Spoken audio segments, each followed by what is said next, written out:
CPIM का महारैली 24वां 3 दिवसीय राज्य सम्मेलन 22 दिसंबर से 24 दिसंबर तक आयोजित की जाएगी। नमस्कार, आप देख रहे हैं दरभंगा तक, हमेशा सत्य की तलाश में। गुदरी स्थित विजयकांत ठाकुर स्मृति भवन सीपीआई जिला कार्यालय प्रांगण में 24वां 3 दिवसीय प्रस्तावित राज्य सम्मेलन 22 से 24 दिसंबर की सफल आयोजन को लेकर प्रेस वार्ता ललन चौधरी ने जानकारी देते हुए कहा कि सरकार के नीतियों के चलते देश के मेहनतकश आम आवाम बदहाल की जिंदगी जीने के लिए मजबूर हो रहे हैं। दूसरी ओर मुट्ठी भर अमीर धन्ना सेठ पूंजीपतियां भूस्वामियों देश के धन संपदा पर कुंडली मार बैठे हुए हैं।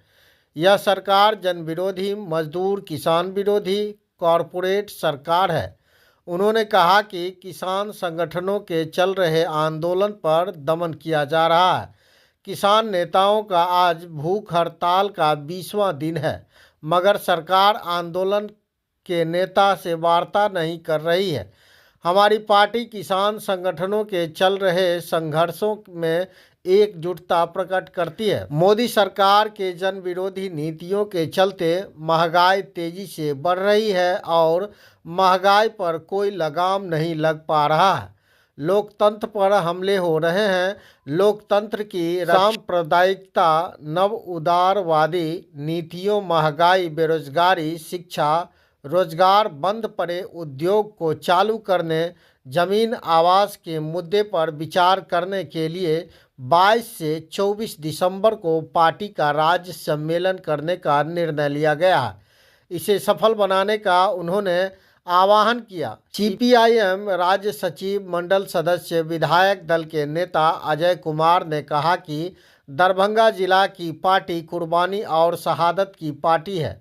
किसान आंदोलन के दौरान बेशकीमती दर्जनों पार्टी के नेताओं ने अपनी शहादत दी है। इसी को ध्यान में रखते हुए पार्टी ने दरभंगा जिला को राज्य सम्मेलन की जिम्मेदारी दिया। यहाँ के पार्टी नेताओं कार्यकर्ताओं ने रात दिन एक कर सम्मेलन को बेहतर बनाने में लगे हुए हैं। सम्मेलन के अवसर पर शहीद रथ के माध्यम से शहीद एवं पार्टी के दिवंगत नेताओं के विरासत को आगे बढ़ाते हुए उनके सपनों का भारत बनाने के लिए हम लोगों को संकल्प लेना चाहिए। उन्होंने खेद प्रकट करते हुए कहा कि 8 दिसंबर को मोरो पंचायत भवन प्रांगण में सभा पर भाजपा आरएसएस के उपद्रवी तत्वों द्वारा हमले किए गए। हम नामजद सभी अभियुक्तों को अविलंब गिरफ्तार एवं पार्टी राज्य सचिव मंडल सदस्य कॉमरेड श्याम भारती समेत दर्जनों पार्टी नेताओं पर किए गए झूठे मुकदमे की वापसी की मांग करते हैं। उन्होंने गृह मंत्री द्वारा डॉक्टर भीमराव अंबेडकर जी पर किए गए टिप्पणी की घोर निंदा की। मौके पर राज्य सचिव मंडल सदस्य श्याम भारती, जिला सचिव अविनाश ठाकुर मंटू, रामानुज यादव, राम सागर पासवान, रामचंद्र शाह, महेश दुबे, गोपाल चौधरी, अरविंद लाल देव के साथ कई कार्यकर्ता मौजूद थे। बने रहिए दरभंगा तक में। क्या कुछ उन्होंने कहा है, सुने विस्तार से। 24 दिसंबर को दरभंगा के छायागृह में सीपीआईएम का प्रेक्षागृह में राज्य सम्मेलन होगा। इस राज्य सम्मेलन की तैयारी हम लोगों ने की है। समूचे बिहार में जो हमारा पार्टी का ब्रांच है उसके कॉन्फ्रेंस हुए हैं। वहाँ से डेलीगेट चुन करके लोकल कमेटी के सम्मेलन में आए हैं और लोकल कमेटी के सम्मेलन ने फिर जिला सम्मेलन का आयोजन किया है। ये एक बड़े पैमाने पर 37 जिला में हमारा ये कार्रवाई हुई है। अब राज्य सम्मेलन हमारा होगा जिसमें हम बिहार की जो आर्थिक और सामाजिक संकट है उस पर हम गहन विचार करेंगे। सामाजिक संकट ये है कि आज भी सामंतों का संकट बिहार में है, महिलाओं पर दमन हो रहे हैं और बड़े पैमाने पर बेरोजगारी है। नौजवानों का बड़ा हिस्सा बेरोजगार है और बड़ा हिस्सा बिहार का कहाँ है तो पलायन कर जाता है, 2, 4, 5, 10 हज़ार की नौकरी कर रहा है।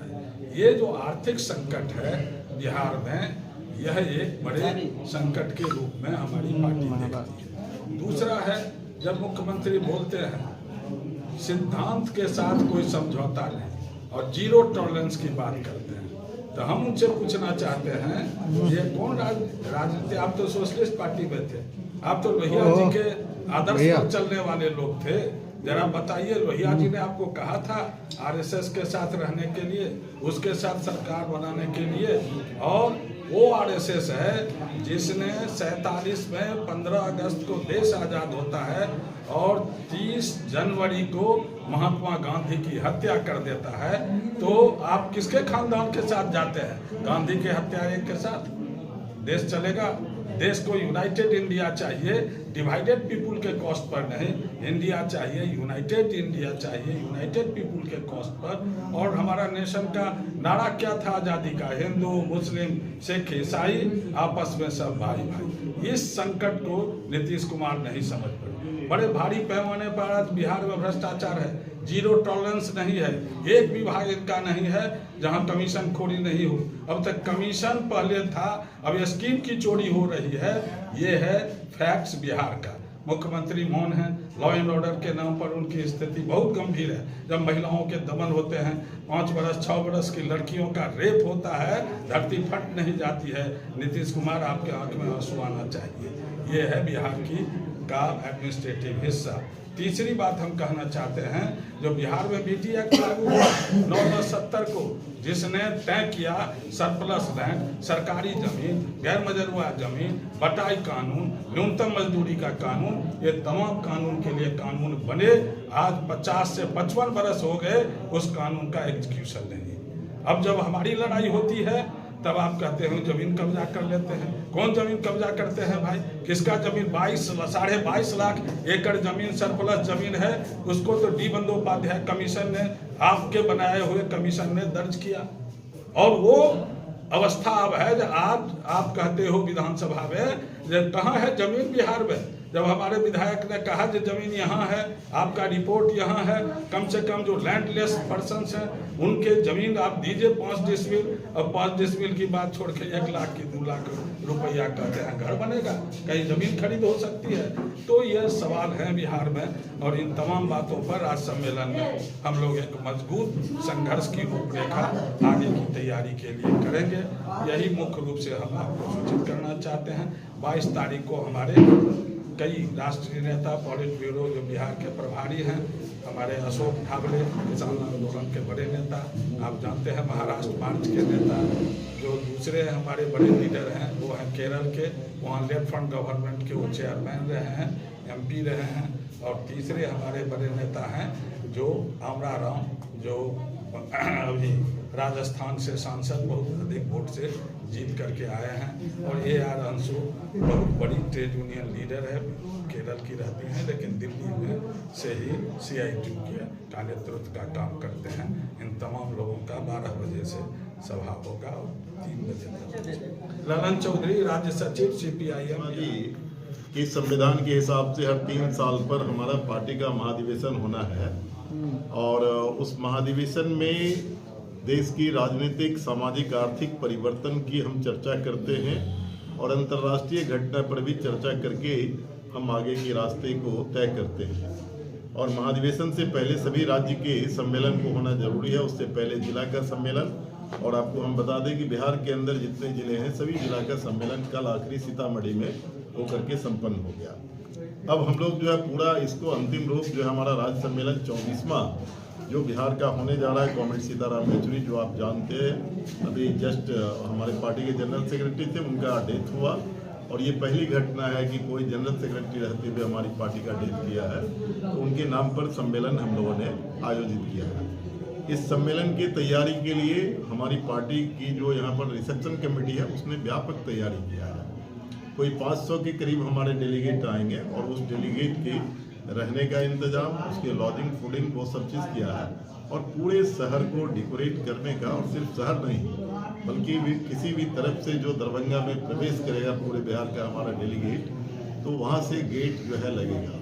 तकरीबन 1.5 दर्जन से ज़्यादा यहाँ पर हमारे जमीन की लड़ाई में हमारे साथी पार्टी के नेता शहीद हुए हैं। सभी शहीदों के नाम पर जो है वो गेट लगेगा और सभी शहीद के जो स्मारक स्थल है या जहाँ पर संस्कार किया गया वहाँ से आइदर उनके घर से वहाँ से शहीदों का जत्था निकल करके वो घूम रहा है चारों ओर। और आखिरी तौर पर जो है 22 तारीख को ओपन सेशन जो हमारा होगा ये पोलो मैदान में, वहाँ पर वो जुटेगा और उसी झंडे के साथ जो है हमारा पार्टी का झंडोत्तोलन की शुरुआत होगी। लेकिन ये सम्मेलन और इसकी तैयारी के लिए हमारे साथी हमारे नेता ललन जी ने इन्होंने बताया आज जो है देश की हालात क्या है।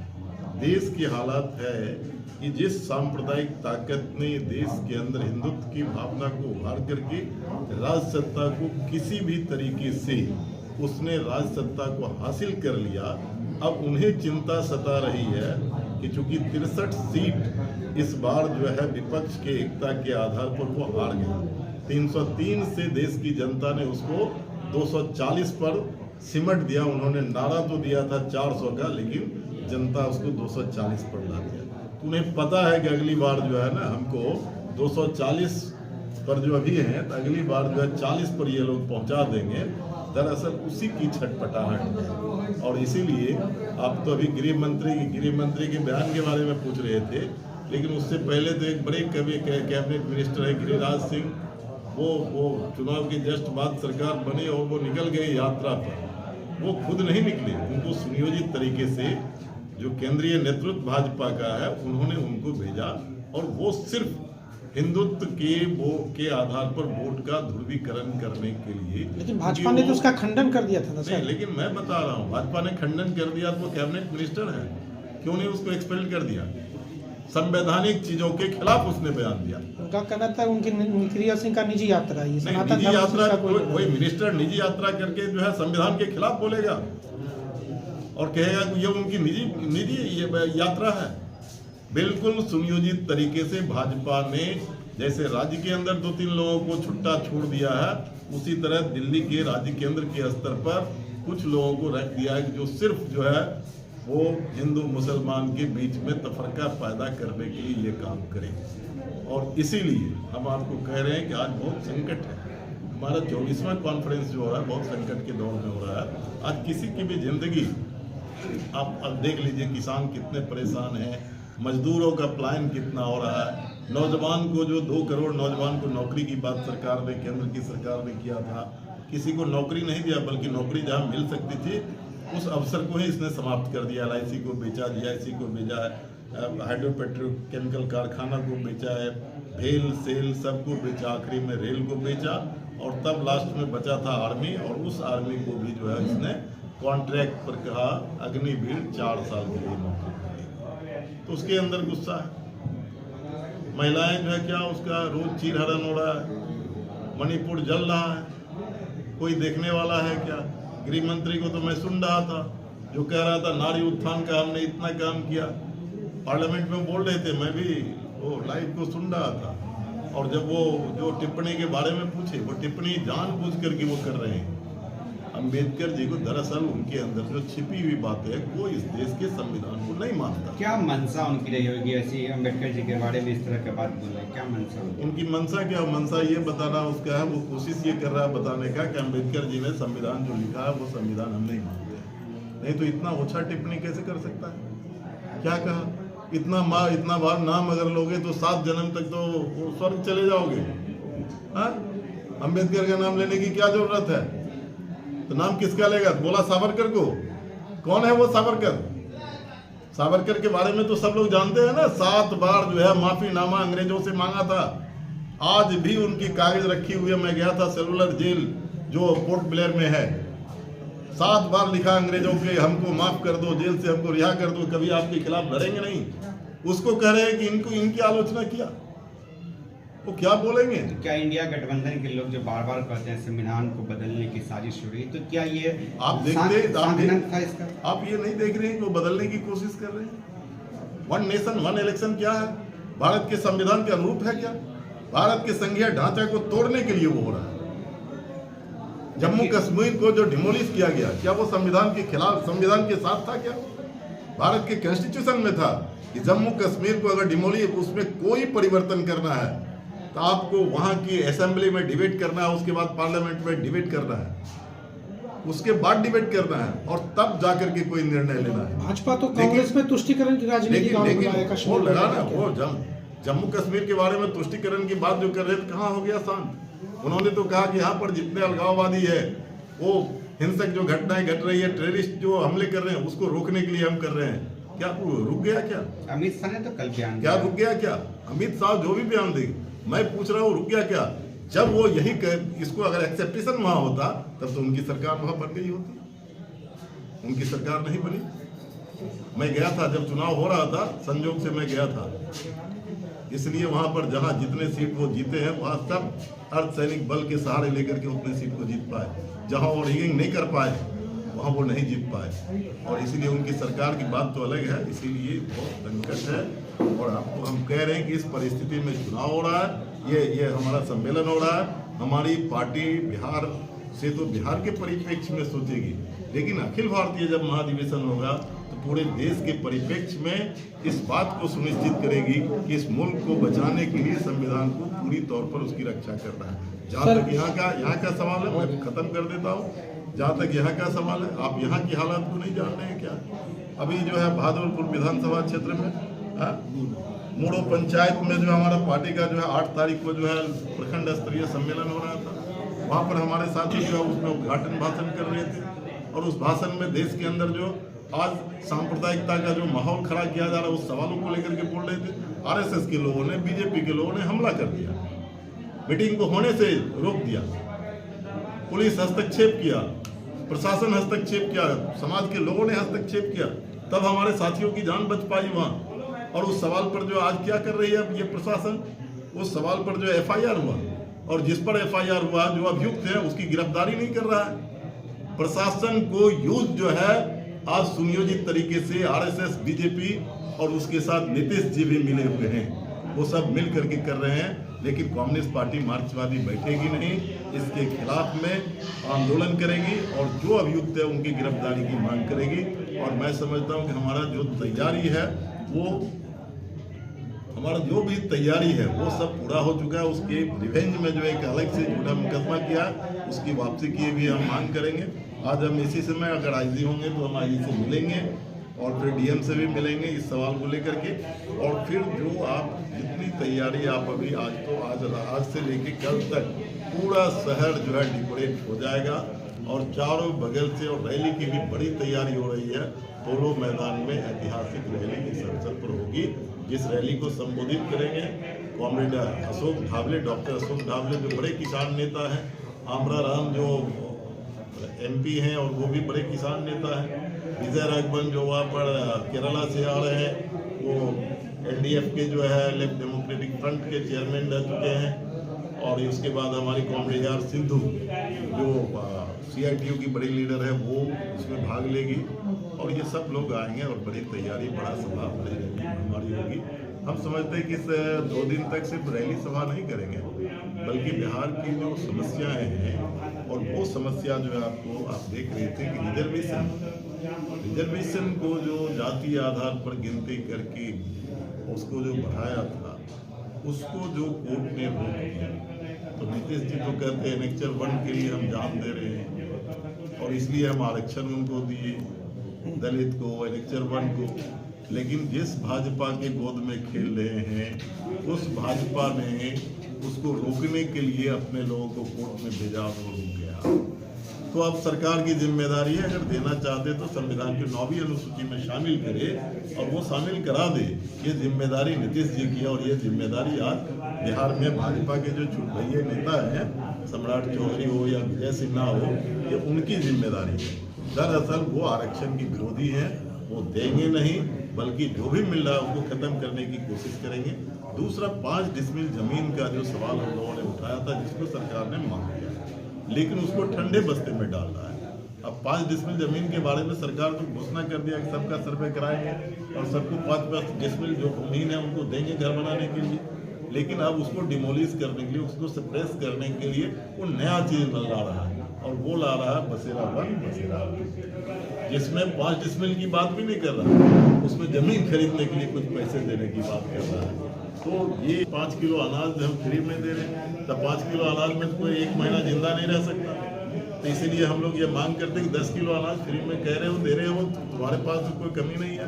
डबल इंजन की सरकार है, 10 किलो फ्री में ये दो अनाज। और फिर जो है आप ये बिजली, सभी कई 8 राज्य में बिजली को जो है 200 यूनिट 300 यूनिट फ्री कर दिया है। तो सबको 200-300 यूनिट, बिहार में भी कम से कम 200 यूनिट बिजली फ्री कर दो।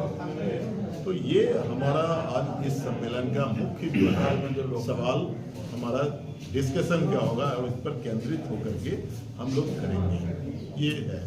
ये मिथिलांचल में आप दरभंगा में खास करके महारैली आप लोग कर रहे हैं, 3 दिवसीय कार्यक्रम है। अब दरभंगा में खासकर इंडिया गठबंधन की हालत बहुत खराब है। 10 सीटों में से 1 सीट पे इंडिया गठबंधन के विधायक है। गया विधानसभा का चुनाव दे रहे हैं, तो क्या लग रहा है कि मिथिला क्षेत्र में अपनी पार्टी को मजबूत करने के लिए आप लोग यहाँ राज्य सम्मेलन कर रहे हैं?